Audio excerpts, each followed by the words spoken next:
Happy New Year's, or it shortly will be. As we do every year, or last year and this year, Brax and myself have decided to do an unscripted, longer discussion about games from the past. Last year, we talked about the most hyped games of 2009 because it felt it would be interesting to go back and take a look at what people were excited about a decade ago. This year, I've invited a couple of others to come on and talk with us about the Game of the Year for every year from 2010 to 2019, and a Game of the Decade. So, without any further ado,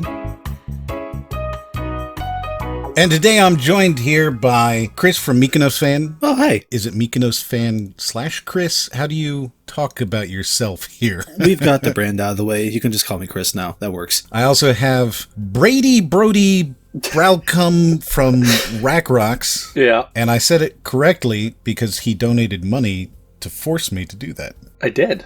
Yes. Did do that. And of course, I've also got Brax here. Oh, hey, everybody.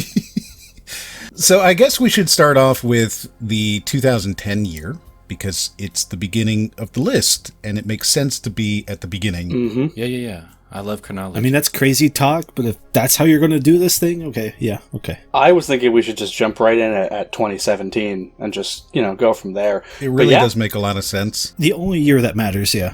With 2010, I think that's probably one of the few years, and there's maybe 3 years in the past 10 years, there's more than one obvious contender for me personally. Oh, yeah, for sure. A lot of the games, a lot of the years at least, there's like the one game where you go, that's obviously the game of the year, and there's really nothing else there. But with 2010, we had Red Dead Redemption, we had New Vegas, we had Halo Reach, and for me, I think that my personal favorite, my game of the year, simply because of how well I played it and because I didn't know what was coming up later, would be Mass Effect 2.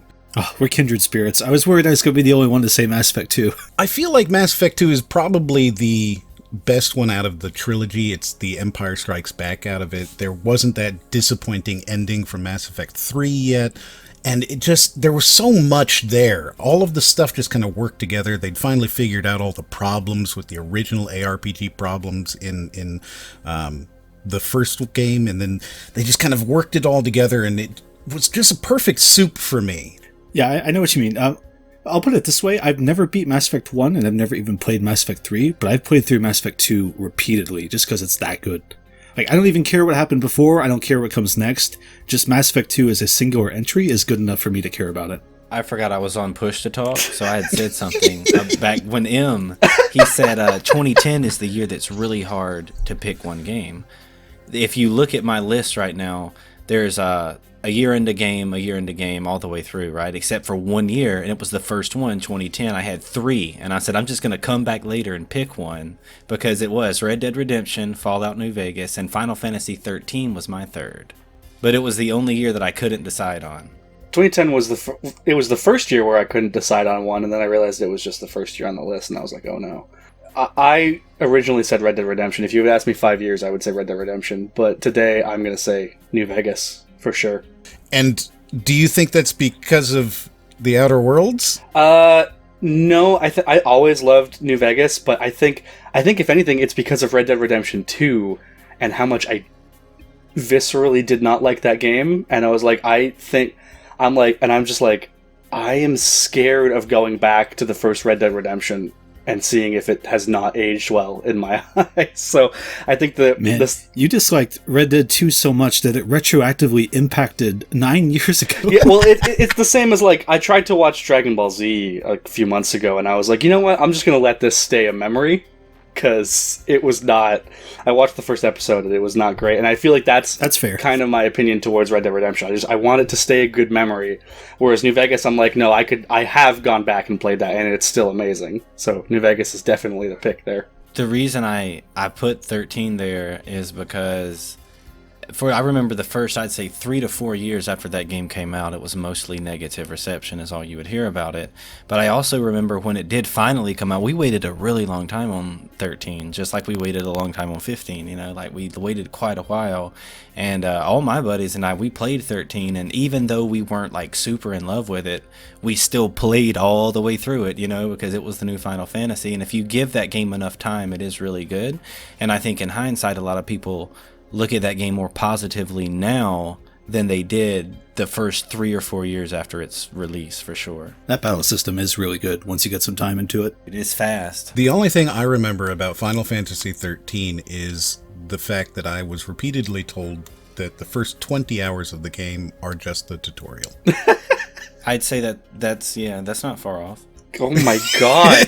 That's not an unfair assessment. You can't even begin to enjoy that game until you start upgrading your weapons, and to do that you have to harvest material, like farm materials, and like until you get to that point of the game where you're farming for materials and stuff, it doesn't even turn into what it is at its core, you know?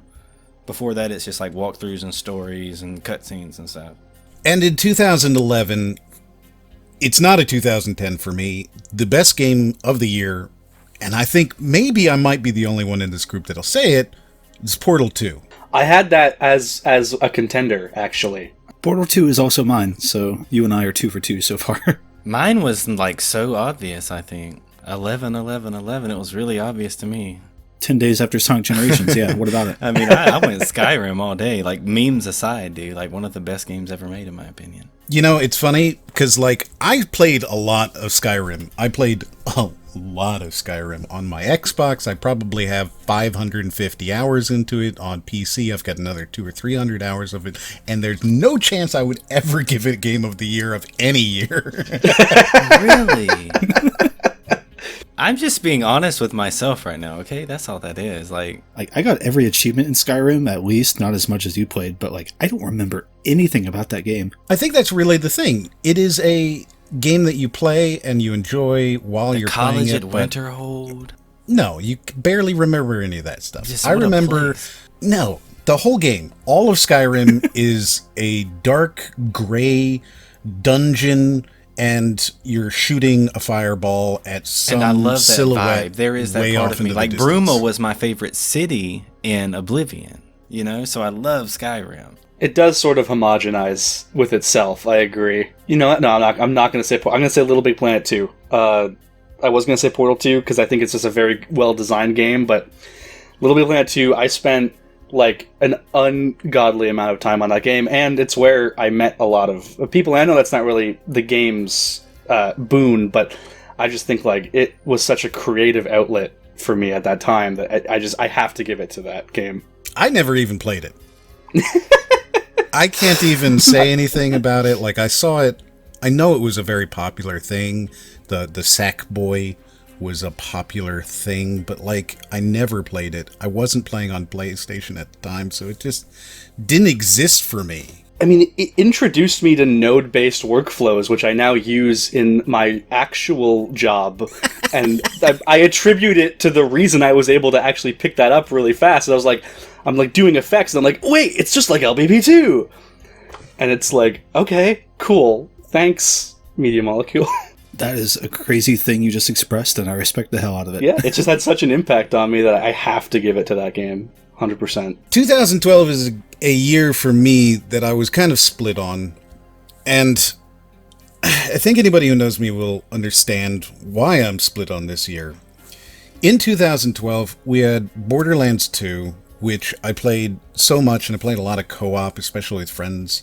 We had Mass Effect 3, which I don't think was really the best game, but I played so much of it, and it really did kind of cap off a 4 or 5 year period of time where we were playing a lot of Mass Effect.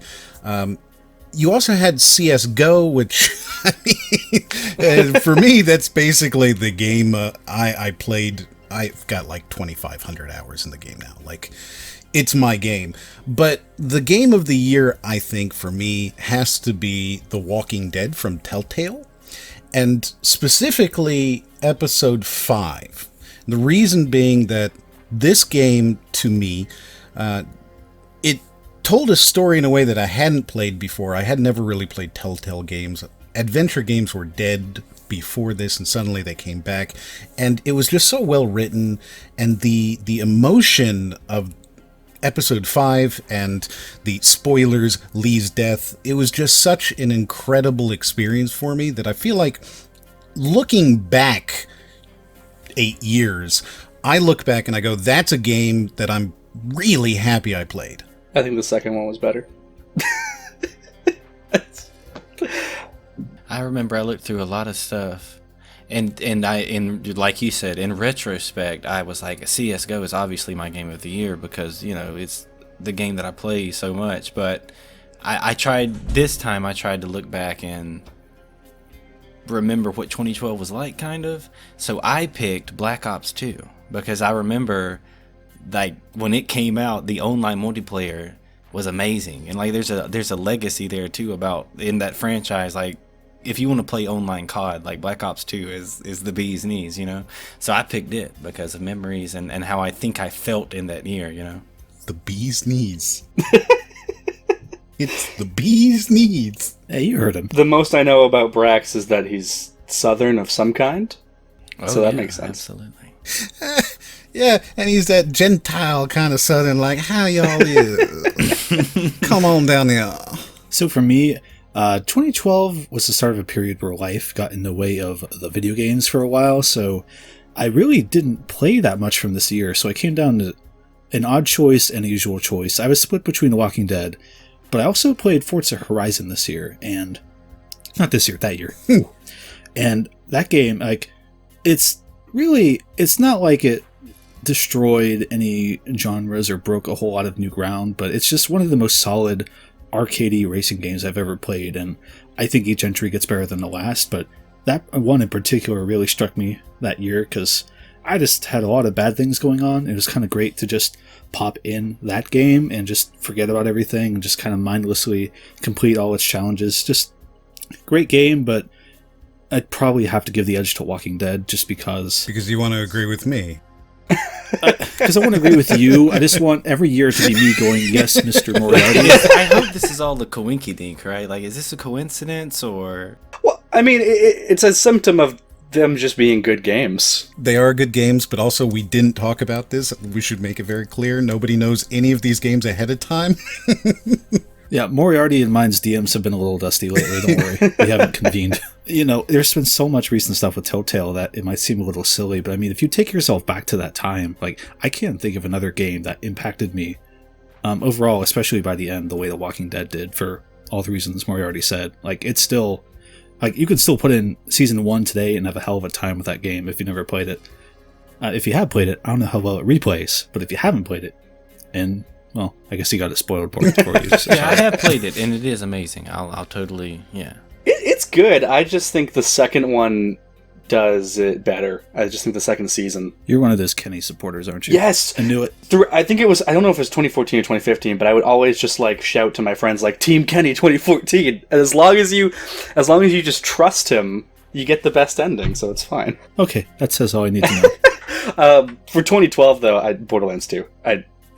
Honestly, no contest. That game was just amazing. Yeah, I debated on that. Totally a fair choice because I was like, Borderlands 2, that one looks, yeah, but then I decided against it for some reason. I had Animal Crossing New Leaf on here because that was 2012, I think, but I was just like, no, Borderlands 2. Like, it's Borderlands 2. You would have been safe because New Leaf is 2013.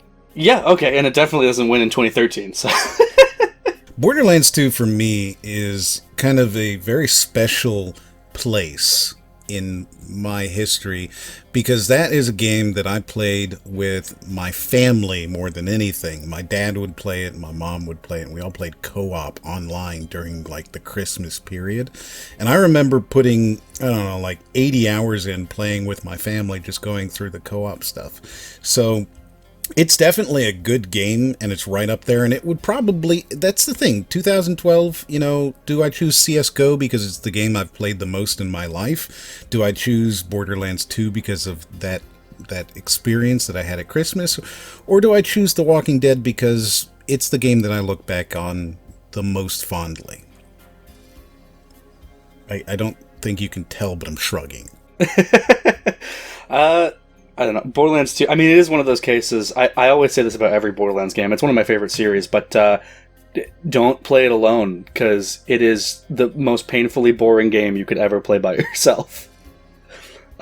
Especially that opening. That first 2 hours of Borderlands 2 is some of the worst video game I think I've ever played in my life, but the rest of it is so good that it just transcends that. Which is kind of a testament to why I picked it. In 2013, I kind of have... I want to say this is maybe not the choice most people would go with. Stanley Parable. And the reason that I chose Stanley Parable is because it's probably one of the funniest games that I've ever played. But also, it's just so unique, and I can still talk about Stanley Parable today. I can still tell people to play it today, and I feel, I don't know, justified. If I tell somebody to go play the Stanley Parable today, and they go play it, they're not going to come back and be like, bro, why'd you tell me to go play this stupid game from 2013?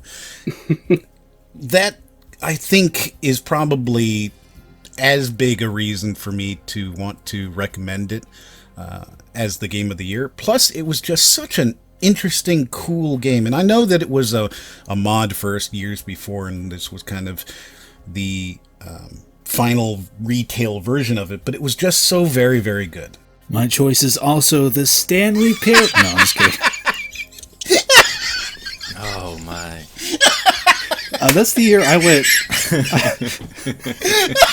I had to go really normie with my choices because I didn't play a lot of games this year either. I mean, The Last of Us, like, I finished this year, so I was thinking, like, do I put that there? Because I did wind up coming around on that game finally, but then I thought about it. It's like, it took me 5 years to want to finish that game. And I really only finished it out of an impetus of wanting to avoid spoilers. So to me, that kind of said enough, and I just still think of that first Gone Home playthrough, and it kind of builds you up and just kind of leaves you going, oh, okay, okay. But I don't know. I've never had another game do that, and I haven't had a game since do that, and it's always stuck out to me. It's just a very pleasant, weird, short 2-hour experience of kind of like a nice suspenseful build up, and then you just go like, oh, that is not what I expected. And that's kind of the exact thing everyone says about Gone Home, but I don't know, it just really stuck with me. That, and I didn't really play a lot else that year. Like, it's that or Sonic Lost World, and no thanks. So Gone Home. You sure? You sure you don't want Sonic? Let's not talk about that game here. Thanks. I didn't really know what to choose for this year either when I was looking through stuff, to be honest. But I went with NCAA Football 14 by EA Sports because that's the last one they ever made, which meant for me, as a fan of the series or whatever, that I've played that game pretty much every year since 2013 when it came out, because it's the last one, you know, until they finally make another one. So I had to put it there in 2013 because that was the first year that I ever played it and the last year that they ever made that game. Which we actually have covered. Twice. And nobody cares, nobody watches, but, you know, I care. Nobody cares. It's true. Those are the two worst videos on the channel, in the history of the channel, are the two NCAA videos that we've done. They're both just terrible. But they did so bad. This is about being honest, right? It is. What is your game for the year? Well, there it is. For 2013, I mean, it's a very... You're gonna hear it and go, okay, yeah, of course you would pick that. Sly 4. Yeah, okay. Of course you would pick that. Yeah, it's just that game. That game felt like what I think Sonic Mania felt to a lot of other people, the ones that actually care about Sonic more than me. Hi. Yeah, there you go. But Sly 4, I mean, it was Stanzaru, a group of fans of the original trilogy, going, "Hey, you guys aren't doing anything with this. Can we just can we make it ourselves?" And Sony was like, Sony and Sucker Punch, they're like, "Yeah, sure, go ahead." And they ended up making the second best game in the whole series. So I got a lot of respect for Sly 4. Nobody picked The Last of Us, right? No. That is hilarious. I thought for sure someone was going to walk here and say that, or a curveball like Dota 2 or some nonsense. I almost kind of expected that no one would pick Last of Us. What about Dota? No, picking The Last of Us. Dota, you can totally make an argument. Yeah, I know for a lot too. of people play Dota, man. Dota's really, really popular, man. You can make a super big argument for that. You totally could. So 2014, I don't think I really played all that many games, or maybe I just didn't enjoy all that many games. And the only thing that I can think of, and I I don't actually think this is that great of a game, but I really had a lot of fun with it, and that is Dragon Age Inquisition. And the thing about this game is that it's not a good game. but it's such a good game, you know what I mean? I know that makes no sense. I've heard a lot of good things. I tried to slog through it and never finished it, but I have fond memories of the slog for some reason. Like that game, I know what you mean, because I thought about Inquisition, and I went with something else, but I thought about it, I'm like, I did like that game, didn't I? You know, I thought about it, and I couldn't remember why. The cover art is one reason. I remember the cover art just made me go wild, you know what I mean? It felt to me sort of like all of the stuff I liked about Mass Effect 3 as a gameplay loop added into the fantasy dwarf elf thing. Plus, elves are bad guys, which is always a positive. Good elves. Exactly. Elves are terrible, and, like, Dragon Age puts them as slaves in ghettos, and I love that about it. It's fantastic. But to also have this kind of tactical, real-time with pause thing going on, and you don't see that in games anymore, it was so nice, and it was good, and it was fun, and it was also very, very broken, and, like, super bad at times. It had, you know, DLC in the game that you'd walk up to things and it'd be like, do you want to buy the DLC? And that just sucks. And it had the loot boxes galore in the multiplayer, and so there was a lot that was broken in the game, but for me, that's definitely my game of the year. I think I picked it up for $4, played it for 10 minutes, and then never touched it again. Not because it was bad, I just didn't play it ever again. I went with another crazy, super obvious choice, Grand Theft Auto 5. That was 2013, though. No, it's 2014. When I Google best games of 2014, Grand Theft Auto is nowhere here. Grand Theft Auto came out in 2013. Grand Theft Auto 5 did? Yeah, Grand Theft Auto 5 was 2013. Well, I dropped the ball there then. My bad. Well, I mean, I'm editing this, so if you want, you can choose something else. No, I'm just gonna say no. Like, I mean, no, I'm good, because Stay strong. let's just say that's my honorary pick for 2014 is GTA 5. I don't know. Excellent.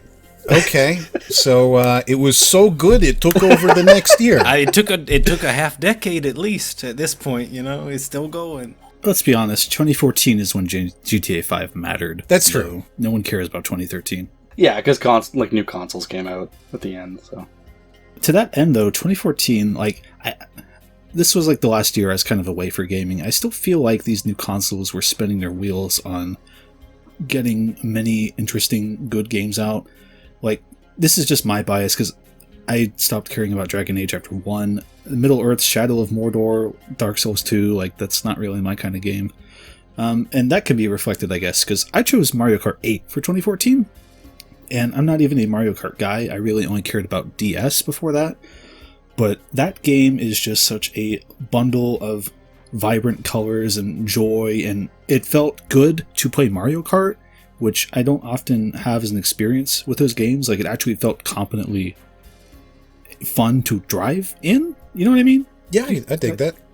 yeah, Hey, you guys played Mario Kart 8, of course. Who didn't, It's right? like Even though it was on the one of the Wii best U. kart racers of all time. Yeah. Yeah, it's just fantastic.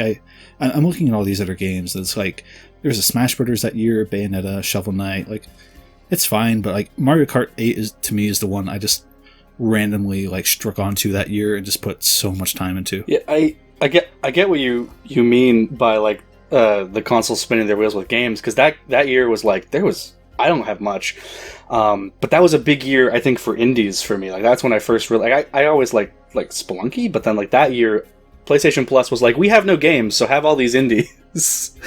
And I'm torn because Sunset Overdrive also came out that year, but I didn't play it until 2018 when it came to PC. And Sunset Overdrive is definitely, I think, the best game that came out that year, if the PC version is any indication. But given what I played that year, I don't feel right saying that is my game. So I'm going to say Mercenary Kings, which was a game that came out on PS Plus that I would have never given a second glance had it not been free. And I ended up loving. I mean, it was Monster Hunter meets Contra meets Borderlands. Like, it was, I don't know, it was just incredible. What game? Mercenary Kings, a game. It was made by Tribute Games, and they were the ones who did. I think they were the ones who did the Scott Pilgrim game, and the art was all done by Paul Robertson. So that was all the Scott Pilgrim guy as well. So it was just awesome. It was like you could do 4-player co-op, but it was basically like Contra or Metal Slug, but as if it were like Monster Hunter or Borderlands kind of style, where you gotta. Okay, I'm gonna ask you again. What game? Mercenary Kings. Mercenary Kings. I'm lost. Yeah, I not many people know about it. It looks neat, but it was one of the first free. I think it was like April 2014. It came out, and it came out on Plus, and I played it, and I was like, "Holy crap, this is amazing!" It's some sort of video game soup, I guess. I've never heard of this game, like ever. Yeah, like I could have picked like Binding of Isaac Rebirth, or I could have picked Infamous Second Son, but that would have been wrong. It even has a limited run. It's limited run 02. I probably own this game, technically. I'd probably hit redeem on this. Never heard of it. They made a big update, so they added more characters to it too, and like the art is actually really nice. Yeah, it's Paul. So I don't know. I mean, I'm sure you've played the Scott Pilgrim game, or at least seen it, before I've Ubisoft destroyed it. Yeah. But yeah, it's very pretty. Same guy that did all that art did it for Mercenary Kings as well. Okay. Well, RACROX, you came through. We're going to try a game you mentioned. Oh, okay, cool. I mean, it's the one instance of like, oh, well, PlayStation has no games, so they give me this instead. Thanks, PlayStation. 2015, I feel like there's absolutely no debating this, though I'm sure I will be immediately debated on it.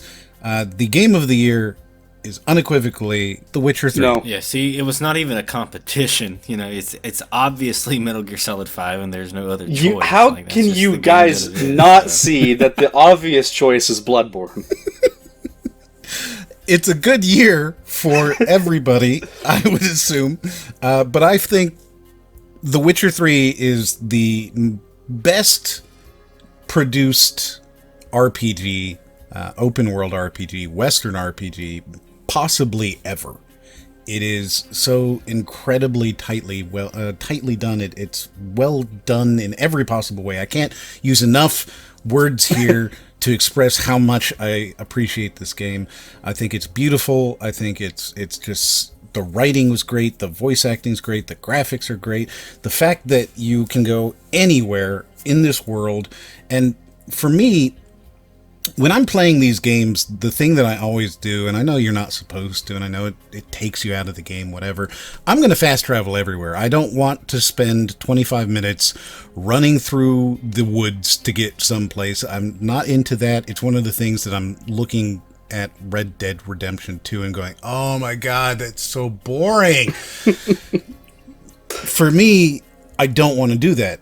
The Witcher 3 is the only game that I've ever done that in, that I've ever gotten onto Roach and just rode around and gone through things and said, you know, I'm just going to go check this stuff out.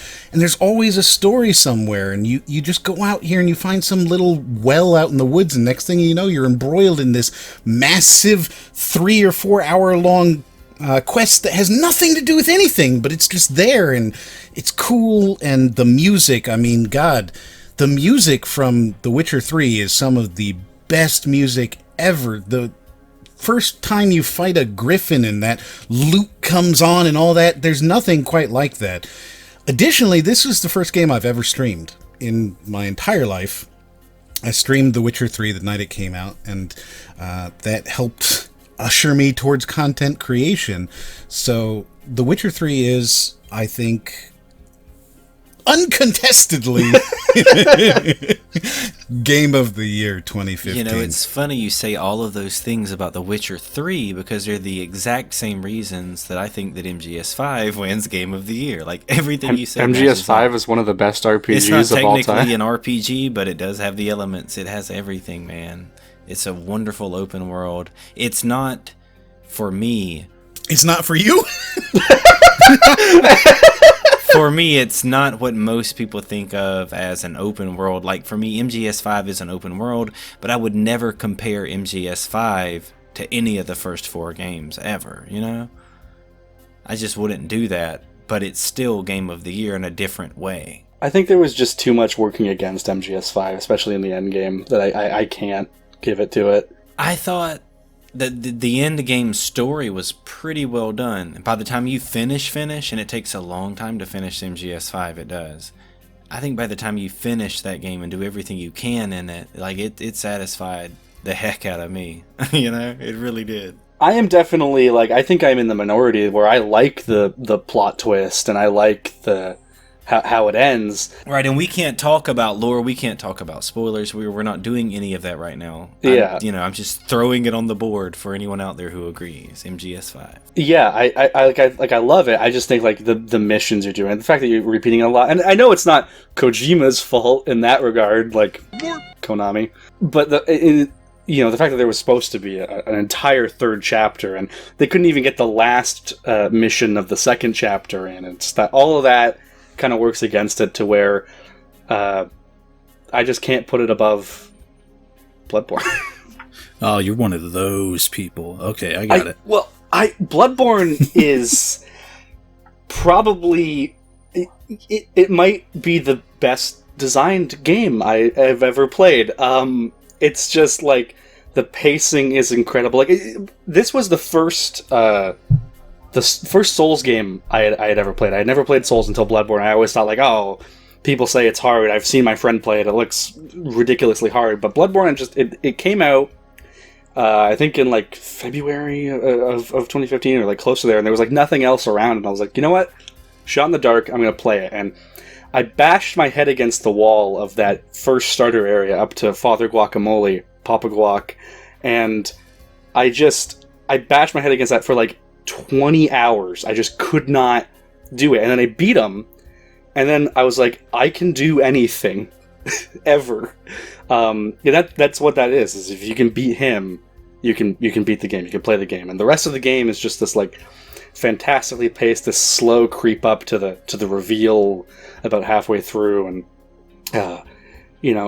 all these hints that work towards and this like this sense of community. I know I'm saying this applies to Dark Souls as well, but the sense of community that you're not talking to any of them, but you're seeing the notes left behind and everything like that. And just the fast-paced combat, the way it's like, it's not Dark Souls where you're supposed to play slowly. It's like faster and aggressive, and it even makes fun of old Dark Souls combat. And you can see further in like Dark Souls 3, they take notes of that and they make that faster as well. But Bloodborne was just it's perfect. There is nothing.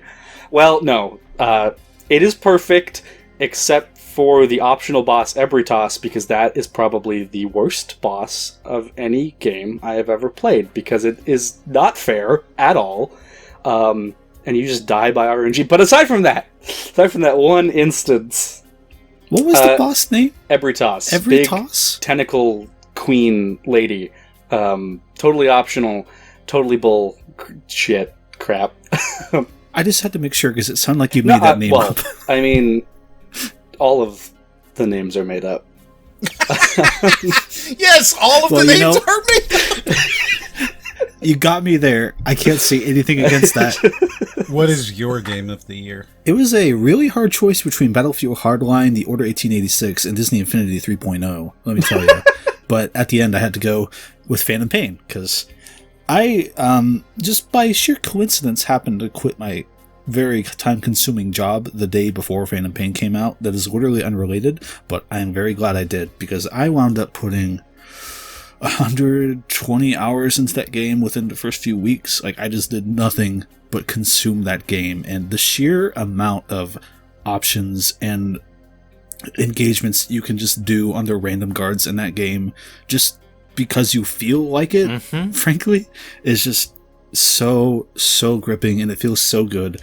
I'm one of those people who dunks on the story. I think it's amazing that he spent so much money to bring a guy in to give a 1,000-yard stare with mocap and barely say anything, but the actual game part is just some of the best gaming experiences I've ever had. It is just a fantastic video game. And this is where we begin the real discussion, because he's right about everything that he said. But also that MGS5, if you've ever played Peace Walker, ever played Peace Walker, which is on a PSP, right, where they ported it to a PS3, you could play it. You know, there are ways. If if you've ever played Peace Walkers, it really is MGS5 at its core. It was just a PlayStation portable version of it. And MGS5 took that they had already been working on for however long and put the Fox engine with it. And then we had a game all of a sudden. And it was amazing every step of the way for me. And I totally agree, because I never would have thought at the end of MGS4 that there would be an MGS5 that happened in a living, open, dynamic world that I would enjoy. But I did. By the end of it, I did. So, my game of the year for sure. To its credit, I love MGS5. I think it's the best stealth game ever made. No. Even now, No. Even after like Hitman and No. Dishonored, like I think MGS5 still stands above it. No. No. Thief the Dark Project. I've never played a Thief game. Well, there you go. That's why you've never played a good stealth game. But I don't know, MGS5, I mean, it's just it is incredible. I will say MGS5 is the reason why, after I put out my very first video, which was the top 10 games video, whatever, I didn't make another video for 3 years or 2 years. Because I put that video out and I had my deadline. I said I'm going to get this out before MGS5, because I know once I start playing that, I'm not going to do anything else. And true enough, I played MGS5 and I just completely forgot about YouTube as a concept until Fallout 4 came out and I broke my leg, so I played Fallout 4 for 120 hours in the span of like 2 weeks. What a miserable string of sentences. Wow. And then I just, after that I was like, oh, well, there's this new game out, and there's this new game out, and then I would go back to MGS5, and it just took me a while, but I was like, I should probably make a second YouTube video, huh? But that it's all MGS5's fault, to its credit. So it sounds like 2015 is the year that all of us decided we should make content, and then all of us decided that our games were the best games ever made. Yeah. Yeah. Sounds about right. 2016, I'm kind of torn on. I have a game that I enjoyed very much for different reasons than another game I enjoyed very much for different reasons than another game that I think is more important than the other games. So I really enjoyed Doom 2016. I think it was a fantastically fun game, but it was obviously, kind of, I don't know. A lot of people thought it was good, but not great. I thought it was pretty great. I had a lot of fun with it. I played through it in like record times. I remember it's one of the few games that I went to bed. I stopped playing at like 4 a.m. I went to bed, I woke up, and I came out and started playing again, Mm-hmm. Man, I know that it defeats the purpose of a podcast, but I wish people could see my facial expressions right now as you speak. I wish people could see the look on my face, But go ahead. So that same year, Titanfall 2 came out, and I felt like this was one of the most, interestingly crafted single-player experiences. And I know that a lot of people didn't play it and won't know what I'm talking about, but there's, for Titanfall 2 specifically, or I'm trying to figure out how I'm going to say this. There's a mission where you go back in time, back and forth throughout time, and it's one of the most memorable single-player missions that I think I've ever played, even though I enjoyed Doom more. It's a really good sequence, to be fair. It's a fantastic sequence. But then at the same time, I want to give the game of the year to what I think was more influential overall in Overwatch. And I played a lot of Overwatch up until the point that they introduced the competitive mode, and it stopped being fun, the game I wanted to play. Yeah, it stopped being fun. So, I'm really torn in this particular year because you've got these 3 really good options. I think that if you were to pressure me, I'd have to say it's Overwatch. Not because I enjoyed it later, but because I enjoyed it so much when it first came out, and it was so very influential, I think, and it changed a lot of the scene and the industry. And it was just so good up until they ruined it. Yeah, I'd like to jump in there because I totally agree about the Overwatch thing. When I was looking through 2016 games, trying to remember, Overwatch to me for the same reason, except for me, it was when I had just first got into PC gaming ever with a keyboard and a mouse, etc. Wait, what's the and etc.? That game taught me how to play with a keyboard and a mouse. You know, like on the basic level, it taught me how to use WASD and keys and mouse and stuff, you know? So I really loved Overwatch as a PC game in particular. But as I looked through, it was an easy choice for me, though, because this one name popped up, and it's Stardew Valley, right? Which is one of the best games ever made. And I was like, that's my game of the year. Now I get to start agreeing with you every year. This is great. Stardew Valley is absolutely mine too, for what it's worth. But go on, sorry. The reason why being that I grew up loving Harvest Moon, right? A wonderful collection of games. Friends of Mineral Town is the best, but there's one on PS1, really good as well. Awesome farming games. And they also let you build relationships with people who live within the town. And there are salesmen, right? Merchants who sell certain things, etc. There's a community inside of Harvest Moon games that exists that makes that world feel really, really fun. Stardew Valley does that and more. Like, it does that part, but it also introduces Minecraft to Harvest Moon. And that introduces, I don't know, like Home and Garden Network to your life sometimes. You know, it's like a really good game in so many ways. It's hard to describe, but that's why I like Stardew.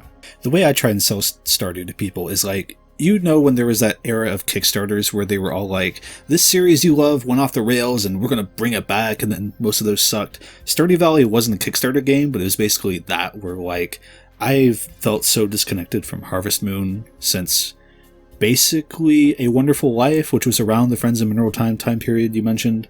But this game, it's just like from out of nowhere, just one single guy basically put the whole thing together, and it is basically just the spiritual successor to Friends of Mineral Town, which was a game I adored as a kid. I put so much time into that. Oh my god, they're like one of my top 10 games ever made, for sure. Friends of Mineral Town. It'd probably be up there for me too, yeah. And I put 140 hours in the Stardew Valley on PS4. I went and put 60 into it on Steam. I've got it on Switch, and I'd happily put another 50 into it there because it just got an update. Like, that game is just ridiculously good.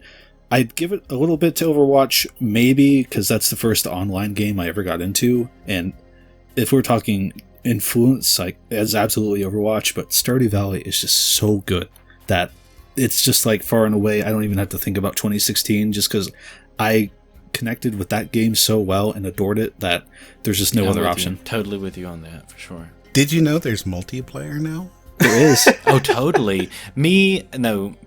Myself and one of my friends, we streamed it for days, literally days, right? Just hop onto the farm, we'll stream, and we'll have a great time. And guys, I totally recommend the multiplayer. If you've played Stardew Valley and you like it, play it with someone else, because they have updates for it now and everything. It's fantastic. I've never played Stardew. I mean, I liked Wonderful Life, Harvest Moon Wonderful Life, but that's the only one I ever played. So I never really had a desire to get Stardew Valley, because I was like, well, that one's not 3D.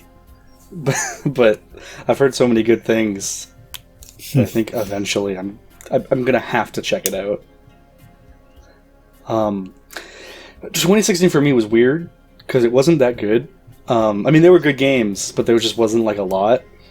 I like how we lay out all these great games, and he's like, 2016's weird because there were no good games. I mean, like, there was Uncharted 4, there was Dark Souls 3, and Overwatch, which was great, but I think I got Pokemon Go. It sucked, but that was a huge thing. I'm in Canada, so I didn't get to. I didn't get to play in the Zeitgeist because it didn't come here. It's good now. I think you could get it like illegally, but then like I didn't have data on my phone like I didn't have any data on my phone back then. Oh, Canada, man. So it was just. I think like other people were playing it, and I had to like, put my hand on the window as it rained, even though it wasn't raining on them, and just like wish I could play. Wish I could make connections over a mobile game in public. But no, for 2016, I gotta give it to Deus Ex Mankind Divided. Even though it kind of suffers from the same issue as MGS5, where it doesn't really have the ending that it should have had. It just kind of cuts off and is like... Well, I guess for Mankind Divided, it's sequel baiting, whereas for MGS5, it was production. But Deus Ex, that was the first Deus Ex game I had played, and it made me go back and play Human Revolution, just because it was so good. Like I didn't realize that you could have this sort of like almost Metroidvania approach to a stealth game, because I had never played at that time. I had never played BioShock. I had never played Dishonored. I had never played Hitman. So I played Deus Ex, and I was like, "Whoa! There's other stealth games that aren't Metal Gear." So after I finished Mankind Divided, I just went on a stealth kick of like all these stealth games and immersive sims, and but Mankind Divided was the one that kicked all that off, and it's still, I think, of them besides Metal Gear, I would say Mankind Divided is the best stealth. I think we need to teach you a new term, which is 0451. And Deus Ex, Mankind Divided, Human Revolution, the original 3 Deus Ex, or 2, whatever, Deus Ex games, Dishonored, BioShock, System Shock, those are all 0451 games. You said immersive sim, they're all kind of in that genre. And I would argue that they are way more 0451s than they are stealth games. Like, yeah, you can stealth, but that is totally I would say optional. for BioShock, but I would say that for Deus Ex and Dishonored, I think that they're more stealth. Dishonored especially, but Deus Ex, it's the kind of games where, like, yeah, you can do combat, but you can tell the game isn't really built for combat. It's built more for, like, stealth and player choice. Like, Deus Ex, I always use this anecdote for the game, for Mankind Divided, and that's in the first little area you're in, you have this thing where you have to pass through this checkpoint to get to some guy's house, and you have like 5 different ways you can do it, including like simple ways, like you can just pay him and go by, or you can fight your way through, or there's two ways where you can just easily sneak past. But instead, what I ended up doing a whole side quest of like proving that this guy was corrupt, and just doing all of that just so I could get through in a way that I could have got through any number of much easier ways. And the whole game ended up being like that, especially when you get to the bigger area. And it was just absolutely incredible. And Dishonored kind of channeled that, but in a very much more stealthy way, where it was like, you're not really going to talk to people that much. You're gonna do stealth. Yeah, I just love Mankind Divided. So for 2017, I think a lot of people will choose Fortnite because obviously, but for me, I would choose Wolfenstein 2, The New Colossus. I thought this was just such a wonderful experience. I know that a lot of people didn't play it as a stealth game, but I thought it was a great stealth game. I enjoyed it so very, very much. It was a fun experience. It was unique and new, and Machine Games did such a good job bringing Wolfenstein back into my life and everyone else's. And it was fantastic. It was so much fun. I can't, other than like Doom the year before it, and I guess this is kind of showing my bias, it was another game that I picked up and I played it that night, and I got back up the next morning and I played until I finished it. But go ahead, tell me about your Fortnite experiences. Well, like when you said, for me it was the same exact way. I was like, well, for most people it would be Fortnite, but for me, it's PlayerUnknown's Battlegrounds. Like that's the game that I chose for 2017. So let's talk about it. The reason why is because I remember, for me, this is my streaming game. If I'm going to stream something, it kind of all started about the same time that PUBG became popular, and soon after that, Fortnite created its own battle royale that took off, right? But like PUBG existed well before Fortnite battle royale did, etc., etc. I have very fond memories of early PUBG, and it reminded me of when I was a kid, I used to think, like, when I was playing a war game, a shooter game, FPS is like Call of Duty, Medal of Honor, Rainbow Six, whatever. I wish I had a buddy there, to do it online with. And I think that Battle Royale in general, but PUBG in particular, nails that feeling in the same way that CSGO does. And that's why, for me, I still play it until this day, and I always will, because you have comms, and you can have strategy, you can have you can have bad strategy, or you can have good strategy, etc., etc. But a really fantastic game for so many reasons, and I still play and stream PUBG thousands of hours.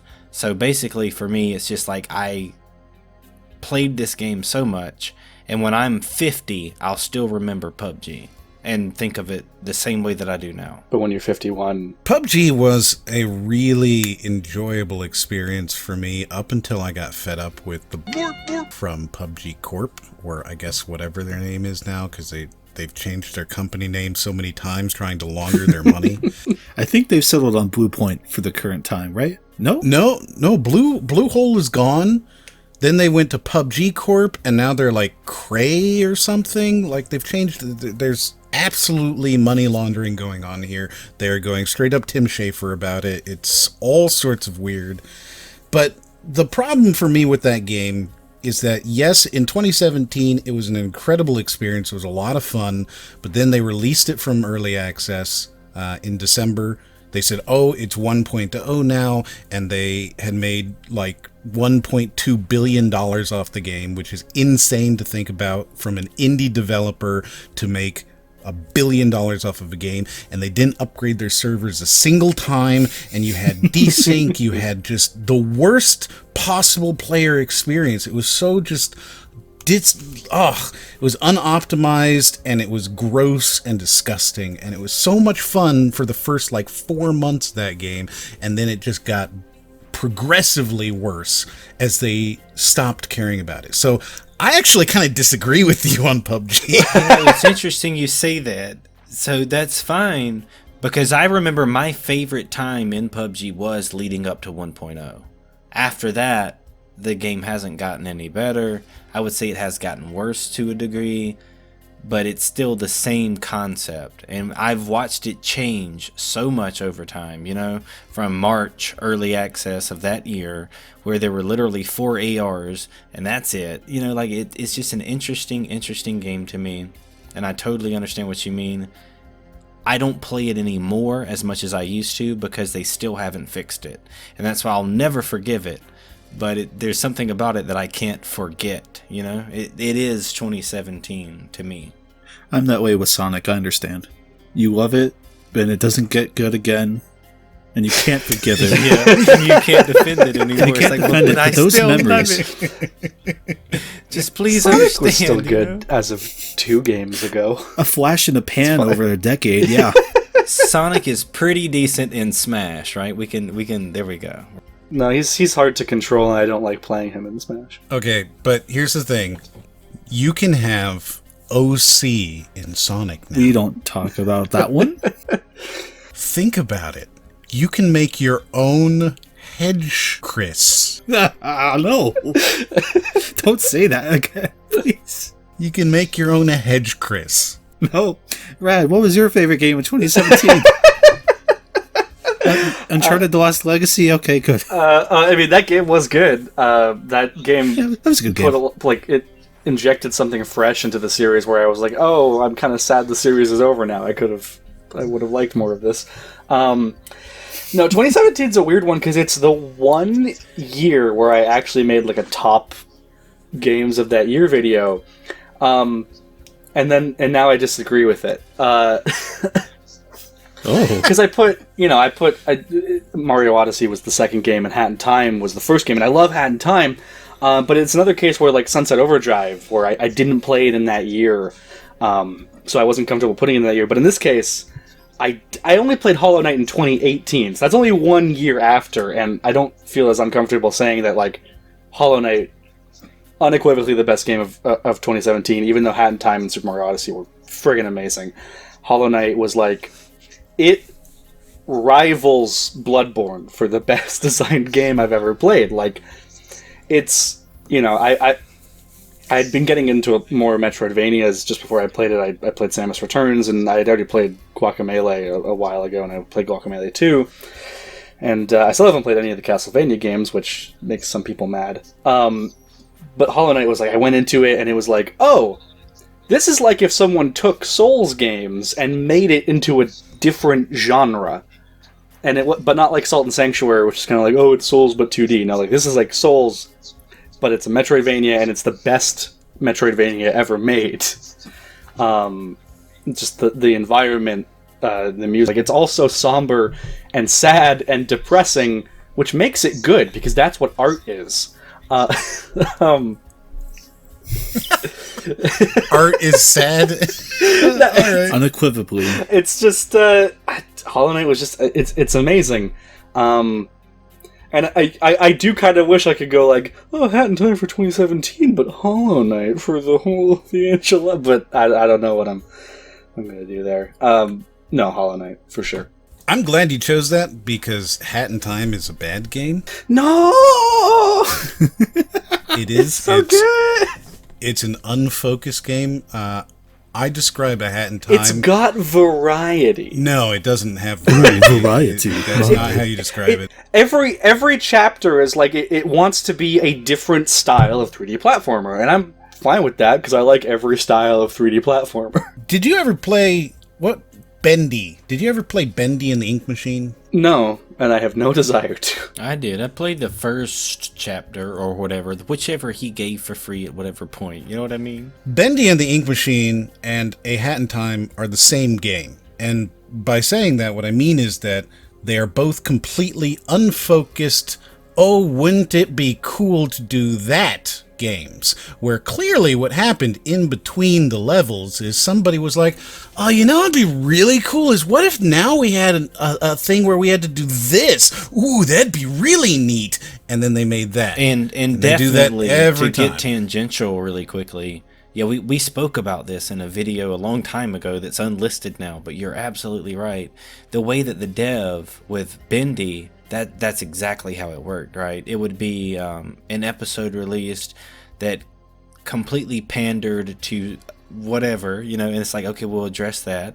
And then he does another one and he panders to someone else. And it's like a very good thing that the guy was trying to do that with Bendy and to make it grow, but it felt like there was no direction there ever. Like there was never any direction other than he would respond to whatever they reviewed his game as in the period of 2 or 3 months, and then change it for that, and then listen to the crowd again. It was really weird. That is highly tangential.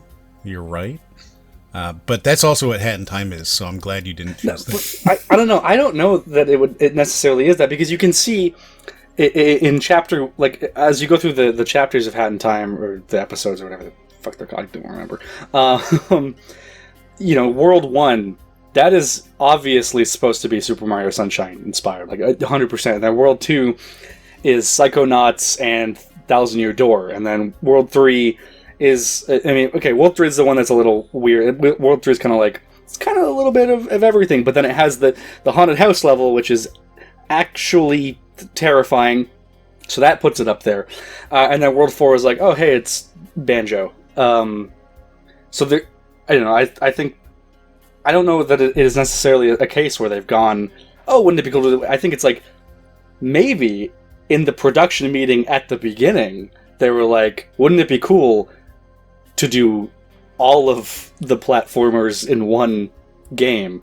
And I think if you look at the DLC, which kind of branches out into more spectrum of like, it's kind of those ones are kind of more Banjo-y.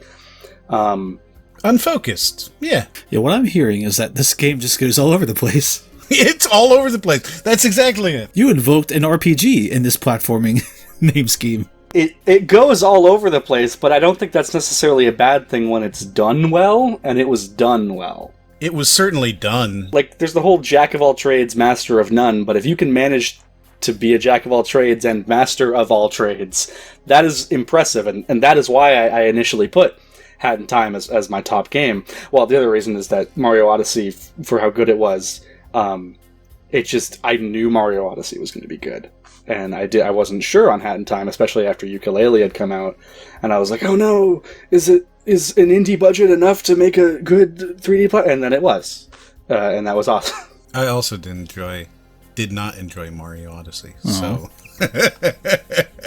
Well, I think you've also said you didn't like Breath of the Wild, and that was on that list too. I also didn't like Breath of the Wild. Yeah, and I'm with him on that. I don't even get me started.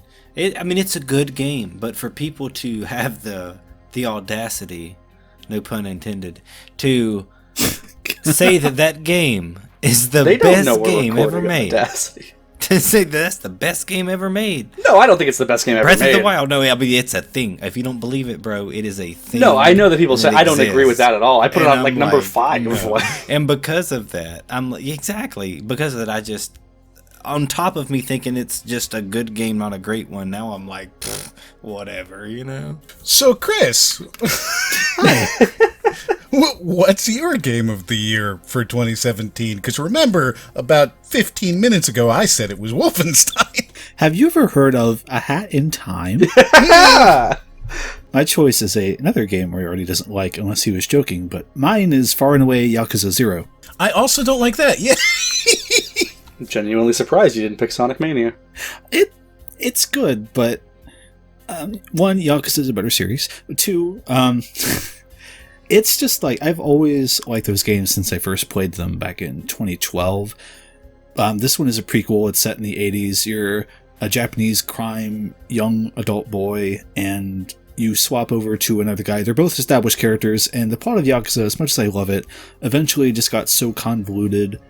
Not really convoluted, but like, it's just such a thing where there's so many characters and there's so many things, and this just took it all back to the 80s and said, no, here's a couple characters, we'll build this out again. This is just a one contained experience. Most of the characters are going to die because it's a prequel, and all this stuff. It fleshed out the rest of the series, characters that didn't get much screen time in nice ways.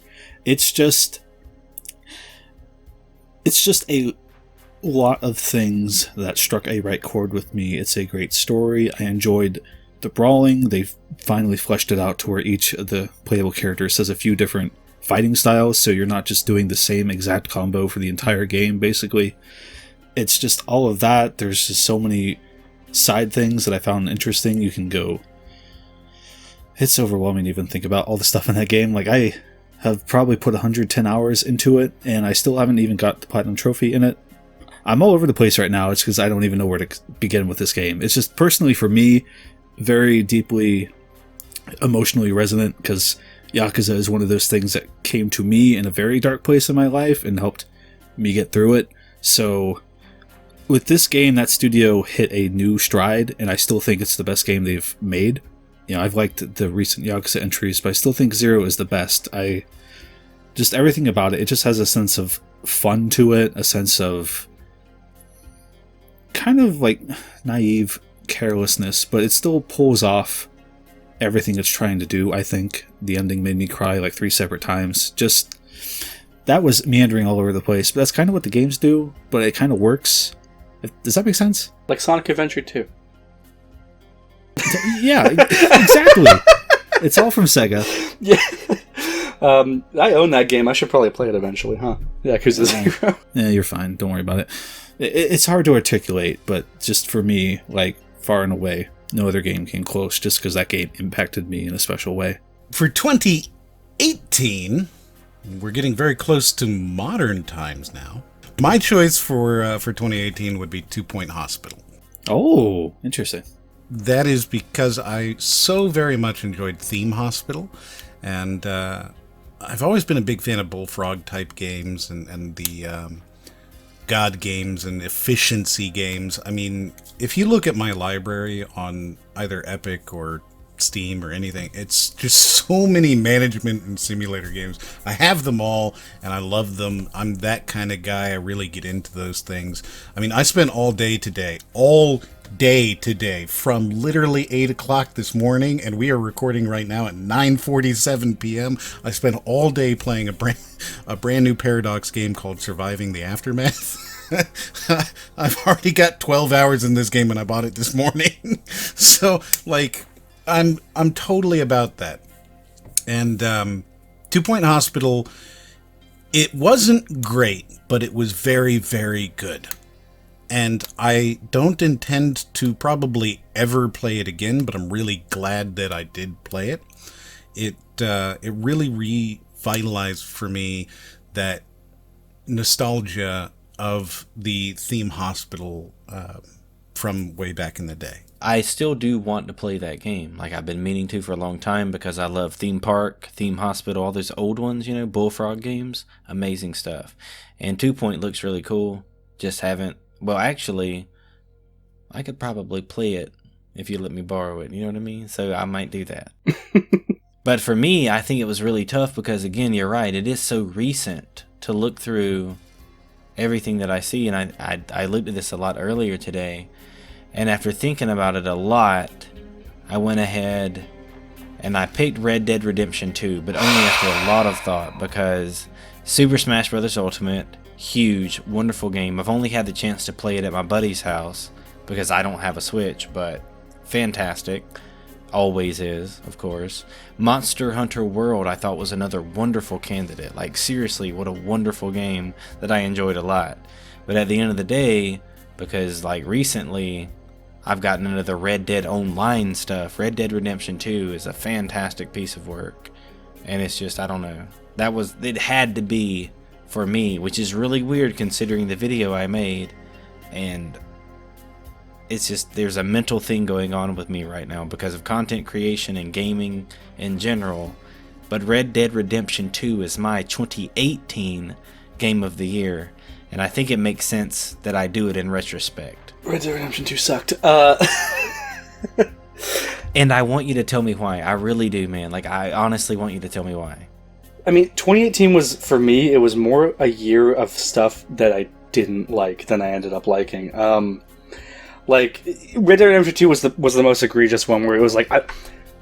It's the first time where I've really felt that, like, kind of visceral disappointment. Like, I know a lot of people had it with, like, you know, No Man's Sky or I don't know, Brink. Brink? But what grave did you rob to get that name out?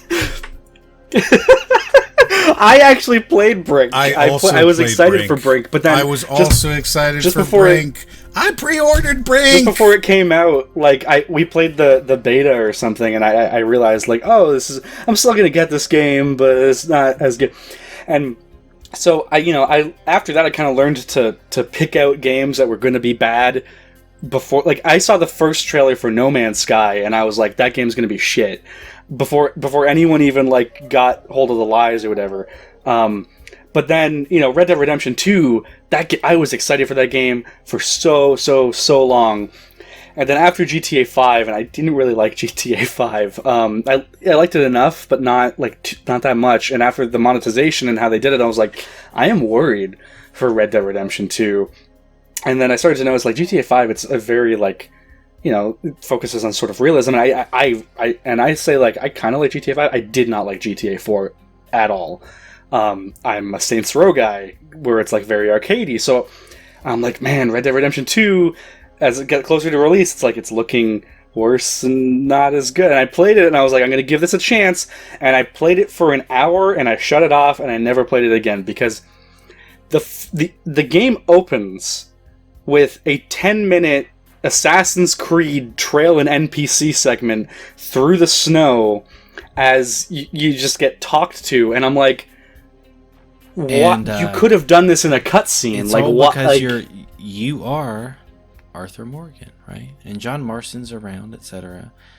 But people fell in love with that game, not that story, in my opinion, because of all the things that you do with Arthur Morgan. You can make him wear whatever clothes you want, whatever hat, whatever teeth and hair and facial, and he can whistle for his horse differently than other Arthur Morgans. But the point remains the same, that Arthur Morgan is not even a character. He's a placeholder for some sort of RPG, open world environment that I enjoy a lot, right?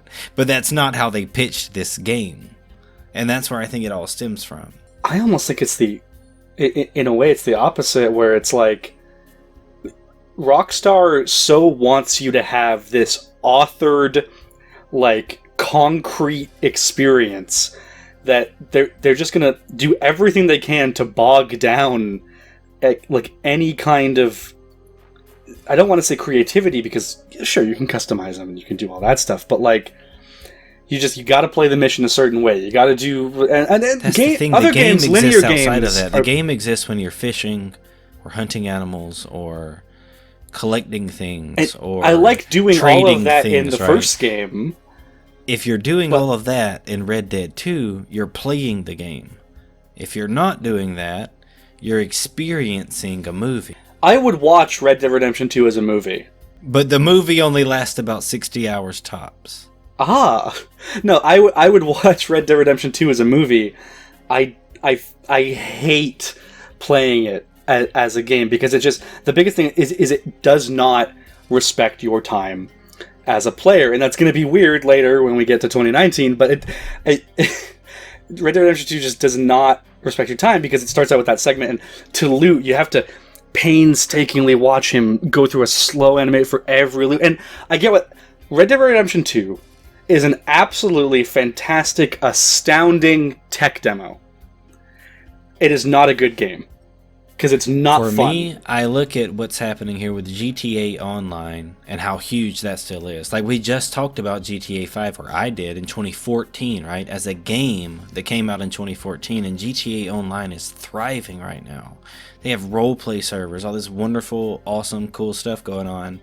I think that Red Dead, because of Rockstar, obviously, is doing the exact same thing, except you get to be a cowboy instead of a gangsta or whatever. You know what I mean? Like, that's the only difference. They're doing the exact same thing, and I think it has a long lifespan. I think Red Dead 2 Online will be a thing until Red Dead 3 comes out.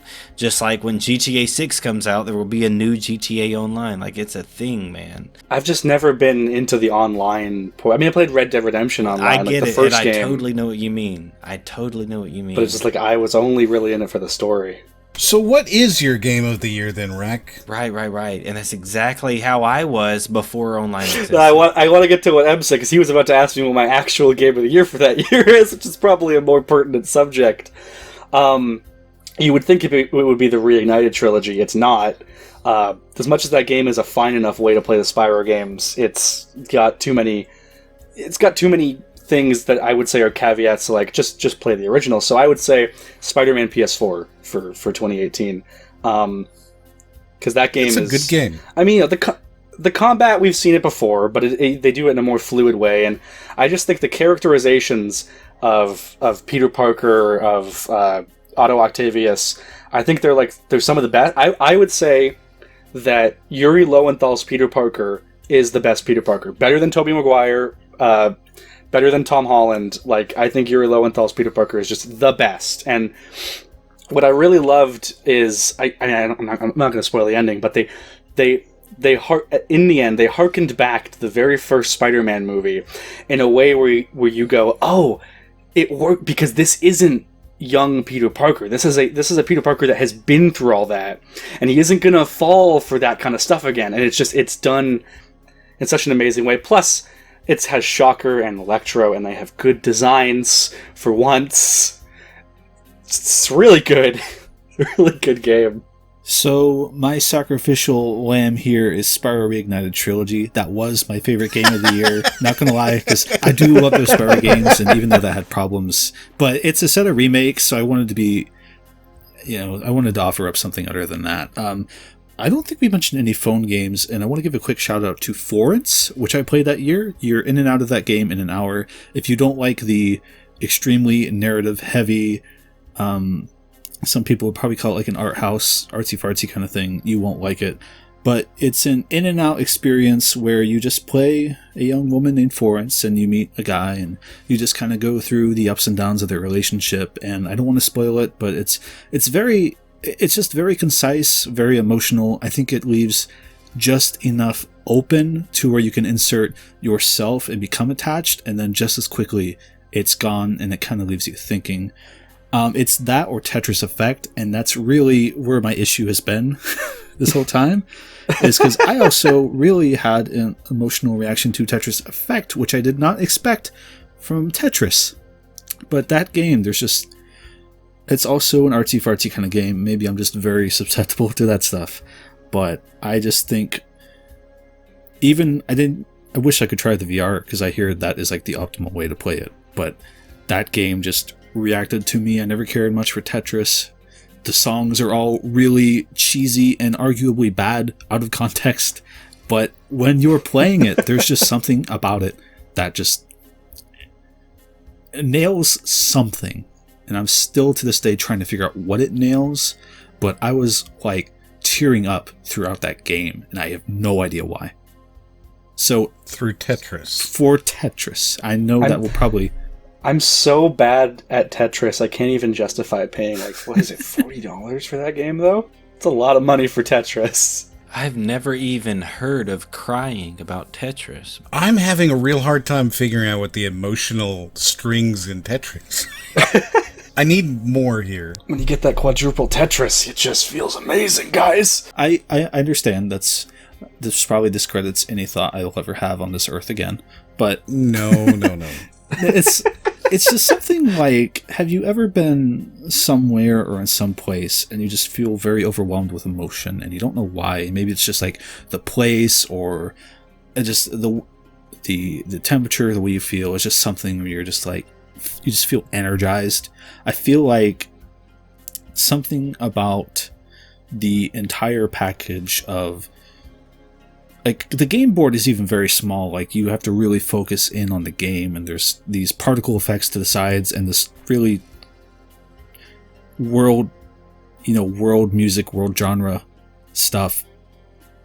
It's a very, you like lose yourself in it, and I just don't know how to say it. I've heard other people say they've had this response to the game, so I know I'm not losing my mind, but I don't know how to articulate it. Is really the problem. Right, I think you'd be better apt to compare it to a game that other people have gotten the same feeling from before, you know? Because I know what you mean.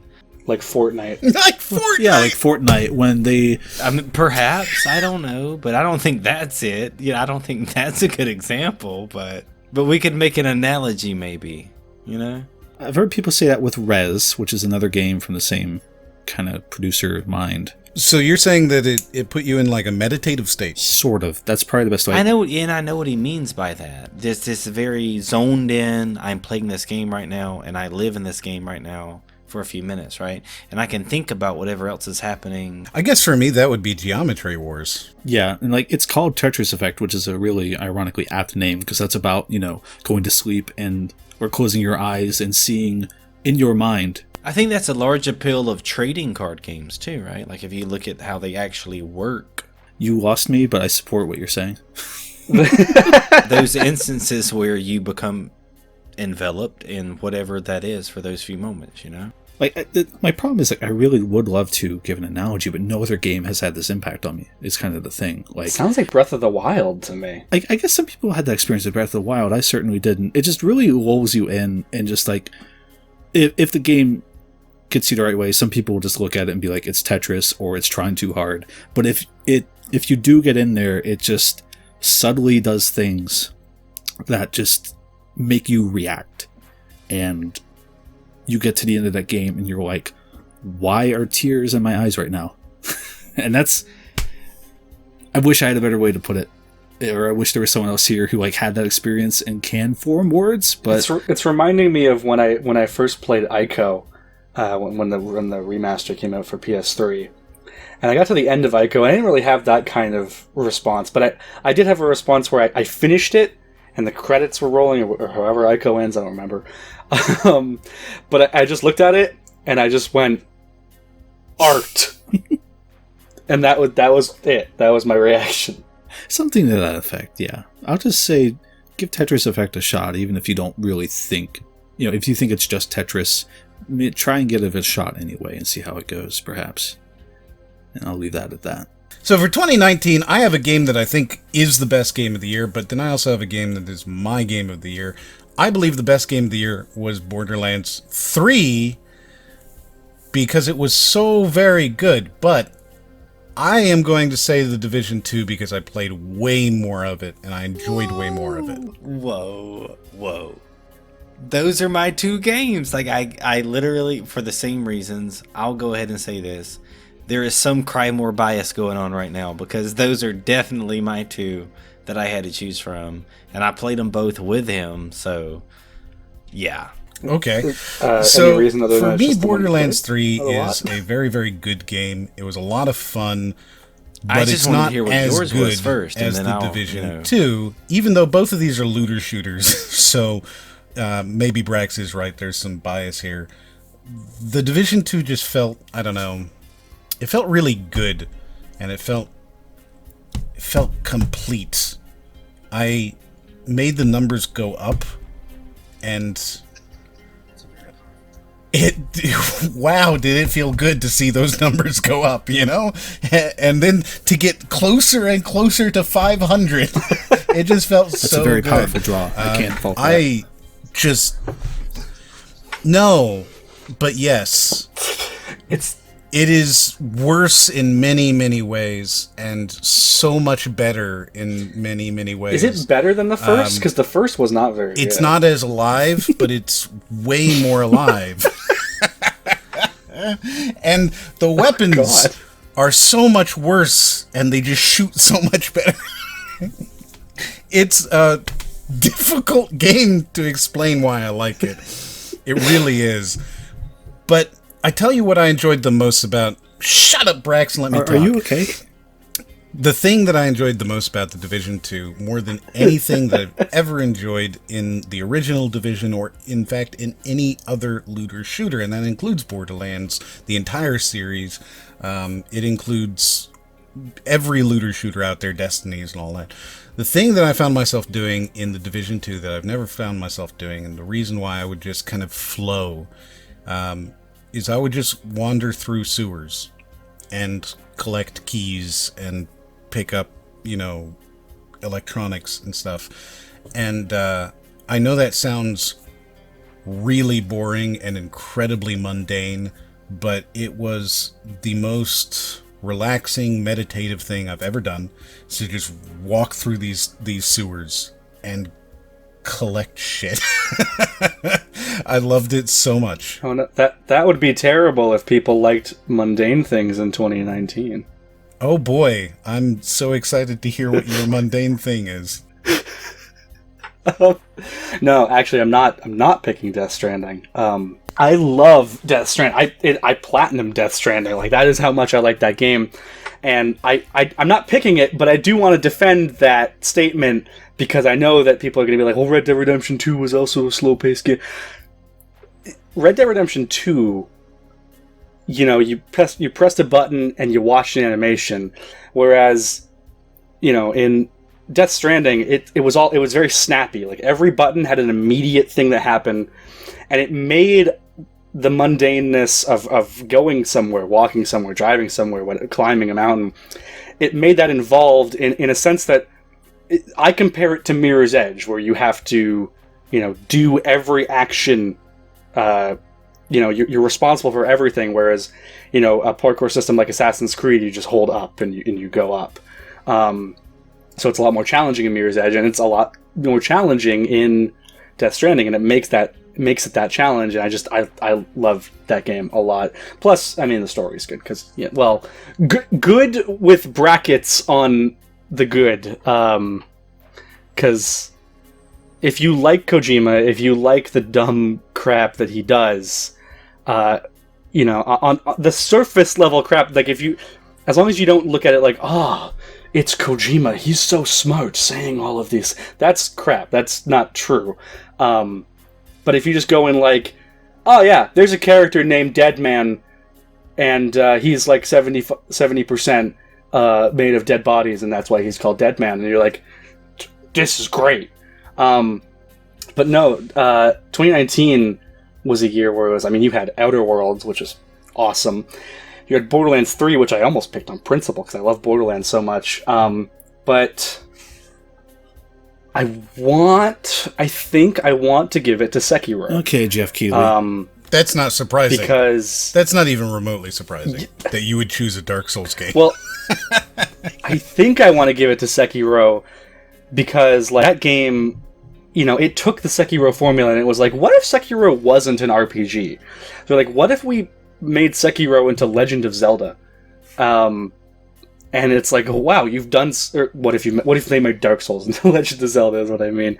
Well, what do you mean by Legend of Zelda? Because I thought they turned it into a hack and slash. No, so in the sense that XP is, there is a thing called XP in the game, but it's basically just a currency along with the actual currency. And now it's like, instead of being an RPG where you upgrade yourself in that way, it's like, no, if you beat a boss, you get a thing, and once you get 4 of those things, you get more life, or more. If you beat a main boss, you get more attack power, almost like a heart container. And it's just it's not. There's no puzzles. The only game I've ever played like that is Ninja Gaiden. Have you ever played that? No, I've never played a single Ninja Gaiden game. Well, I think they might be the same. Well, I mean, it is still very Dark Souls in the well, not Dark Souls. It's very different than Dark Souls in the combat, but it's also very similar in the sense. But we're not talking about Dark Souls though. We're talking about Sekiro. Yes, right? yes, yeah. So they do the with all the sword play, and it's like you're not really. You gotta get them down to a point where you can make a death blow instead of whittling down their health bar, or you whittle down a health bar to get them to their posture to break faster, and then you hit them with the death blow. So it's it's really cool. I think Ghost of Tsushima is probably going to do something similar, but more sucker punchy, because they're also focusing on that slower, sword based combat in that way. So for you, it's really that game has the best combat of any Souls-esque game, right? No, I would say Bloodborne. Bloodborne, I think, is still the best, but there's a boss fight about a third of the way into Sekiro, the Genichiro fight, and that might be the best boss fight in any Souls game. What I am struggling to do is I'm struggling to stay at 100% as my game of the year 2019 because I didn't finish it. I got to the boss about 2/3 of the way, and then I got stuck on him because he was a boss that he turned everything on its head. It's like you can't attack him fast. You gotta take a slower pace. Whereas the Genichiro fight was it's all fast. And then this boss, it's he's also a shinobi, so he uses your tricks on you, and I was gonna go back and keep beating him, but it got to a point where something else came out. I don't remember. I'm not sure what came out, but I started playing that. All right, so Sekiro is your choice, hands down. No, I think I wanted to give it to that, but I didn't finish it. And the other Death Stranding, Outer Worlds, and Borderlands 3, they all have something in them. So do you have a game for this year? Yes, and that is Yooka-Laylee and the Impossible Lair, because out of the other games that all had something to detract from them, even though I think that the good stuff in those games might outweigh Yooka-Laylee and the Impossible Lair, it was all good. Every single bit of it was just absolutely fantastically designed. And Sekiro probably is too, but I didn't finish it, so I don't feel properly right saying that it would be my game of the year. It probably would be, but I have to go with Yooka-Laylee and the Impossible Lair, not the first game. All right, so Yooka-Laylee, and M, yours was what? The Division 2. And Mykonos, what is yours? So mine is Anodyne 2 Return to Dust, which is an indie game that came out a few months ago. It is part 3D game, part 2D game. The 3D is, if you look at it sometime, the graphics are very PS1 because the game was just made by primarily just a couple people.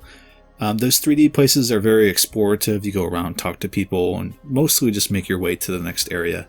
The 2D sections are kind of top-down Zelda puzzle solving-ish, but there's still some exposition that makes its way out through those avenues. It's just very effectively, it's set up this weird little world that has an ever-looming sense of danger going over it. It's presented much like a disease. It's called the Dust, and your character has a vacuum cleaner, haha.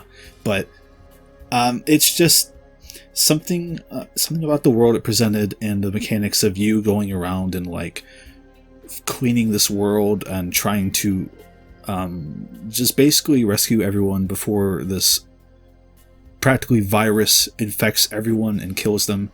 It just really stuck out in my mind, and like I thought of this game every week since I played it.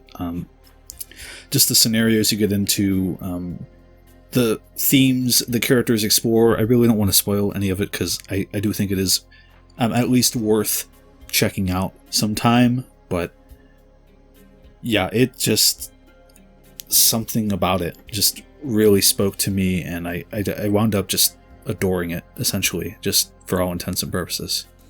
Anodyne is a very cool series, and I can honestly say I did not expect anybody to bring it up. I actually bought the first one because of your video on the second one. I think the second one, Chris. Hey, cool. I was gonna get the second one, but I noticed it wasn't on PS4, and I was like, I don't want to buy it on Steam. I'm just gonna wait. I haven't played the first one yet, so. Yeah, still PC only, unfortunately, but still worth checking out there, I'd say. But it'll probably come to consoles sometime next year, if I had to guess. But yeah, this fantastic little indie game. 2019 is Borderlands 3, and I agree with you. I had to consider Division 2 as well. I looked at that. I looked at quite a few games, actually, like The Outer Worlds, if that counts. Pokemon, which I haven't played, but I think I would give a chance. Death Stranding, I would totally give a chance to that one. But anywho, the conclusion I came to is Borderlands 3, simply because I felt like that game did a really good job of managing hype, because a lot of people wanted so much out of that game, and they had really high expectations, right? And we go into the game and we all get it, or a buddy get it for you, whatever, it doesn't matter. My point is, that game lived up to expectations better than Division 2 lived up to expectations. So I know what M means when he brings that one up too, because looter shooters, obviously, but Borderlands 3 did a better job over time, and Division 2 was really, really fun for like 3 weeks, and then it really just didn't have anything else to do. I don't know. Borderlands 3 was even fun before it came out. I could say the same thing about Borderlands, but there's something there. There really is. And Division 2 is just so dead. So dead. I was convinced you were going to say Borderlands 3 did a great job of managing hype because of all the constant Randy Pitchford stuff. Yeah. I was like, here we go. Let's get into it. So for me, my game of the decade is not an option that I gave, but kind of mentioned, and it has to be CSGO. I have put 2,500 hours into this game. I've played it every week for years. I have spent, untold numbers of hours with friends. I've made maps. I've done everything in this. I've got like $15,000 worth of skins. So it's absolutely my game of the decade. I think that, especially now that it's free, there's no reason that people shouldn't jump into it. This is a game that I've become an expert at, as far as you can become an expert at a game. I can get into it, and I can turn on music, and I can just kind of zone out and shoot people in the head. So, for what that's worth, it is the ultimate meditation for me. It's the ultimate flow, and I'm pretty confident and happy in saying this is my game of the decade. Okay, all right. Every fiber of my being wants to say Bloodborne, but you've made this hard because it's not generation, it's decade, and so that those first 4 years of like the tail end of the PS3 has all those games that are so good and so deserving, but Bloodborne is also amazing, and Hollow Knight's amazing, but I gotta give it to Little Big Planet 2 because of just how much of an impact it had on my life, and just the entire trajectory of my life. That game came out in 2011, and the first game came out I think in 2009, and that game had a big impact too. But Little Big Planet 2, I think, has shaped this decade for me. It introduced me to so many people that I talk to now on the regular, or sort of the first game, It introduced me to the thing that I now do for money. And it's just a game I played a lot of. Just a lot of. And while Bloodborne is amazing, it hasn't had...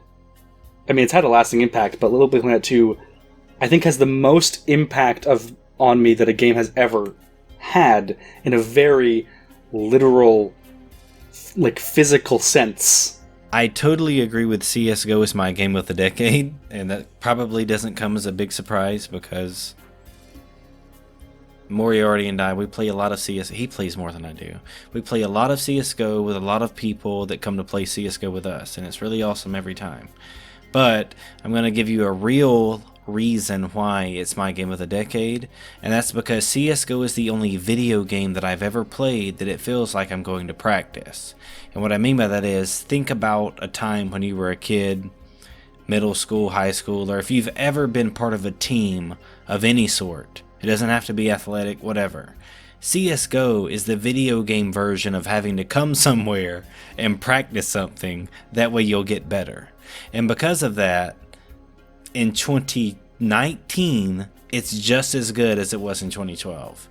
And because of that, CSGO 1.2, Source Engine when, we don't know, right? But the thing is, CSGO is timeless to me because it's like having a sport, but it's an e-sport, and it really is, man. And I swear to God, it's the game of the decade. Probably the best game ever made, and that's all I got to say about it. For me, I'm looking at all of these games I have in a notepad here, and I'm thinking, like, if I had to get rid of every one of these games but one and just focus on one and play it and enjoy it for an indeterminate amount of time, who knows? It's like, you're looking into the void here. Which one do you take with you? I think I have to go with Stardew Valley. I think it's really just the one that spoke to me, and I think about it, and I would happily put another 200 plus hours into that game, no questions asked. I just really think it is that good. It keeps getting updated over time. Like, it just got an update I haven't had time to look into yet, but I'm so excited to. It's just probably one of the perfect games for me, just in every way, because I can take it very seriously, I can play it mindlessly, I can introduce it to a romantic partner like I have and play it with them and have the experience even more enriched. Or I could just take it with me and hide away and not have to talk to anyone for hours and hours at a time. And it's very wholesome, it's very sweet, it's very pleasant and vibrant. And I just think it's the one I'd have to take with me right now. So, Brax chooses the most competitive game. I choose a game that I can flow at. Brad chooses the game that created his life. And I take one that I can go hide with and not talk to anyone ever again. And you choose the one that you can hide and not talk to anybody. Sorry, someone just called me, so the call cut out. What happened? Oh, dude, he missed it. So Chris it was chose, so crazy, man. It was crazy. Chris chose Stardew Valley because it's the game that he can go and hide with. Yes, I got that. Yeah, that's hilarious. You know, I think all of those are really good options, actually. I don't feel like if somebody else were to come and say to me... I mean, CSGO 1, 2, 2, 2, so that makes sense to me. There you go. I mean, okay, we're not voting. I'm sorry. I'm being competitive again. I'm sorry. But here's the thing, right? Like, if a journalist were to come out and say, oh, well, Stardew is my game of the decade and here's why, or if they said Little Big Planet is the game, or Big Planet 2 is game of the decade and here's why, or if they said CSGO, here's the game of the decade and here's why, I don't think I could argue any of them. So, you know, that's a pretty good list. I feel good about what we did here today. I feel like we mentioned a lot of good games. I feel like not too many stinkers rose their way to the top on this one. Not going to name names. Just Hat in Time. Pretty much only Red Dead Redemption 2. Well, Hat in Time. Hat in Time as well. Yeah, that snuck in. I feel like I did a good job of representing the common gamer. You know what I mean? Like, I feel like I did a good job. You are the only person who brought up a sports game. That's true. That's true. So I did a good... And 2 Rockstar games. Yeah, I got this. I think we're good. Someone mentioned Call of Duty, too. Yeah. And Call of Duty. I did. That was me again, right? I did a great job tonight, guys. I'm telling you. Thank you so much for watching. I know this is a very long video, but hopefully it provided you some sort of entertainment along the way. I've linked last year's video here, plus the Christmas video. I hope you have a wonderful New Year's, and we'll see you on the next one. If you're listening to this in post, I lagged out of the call. Uh-oh.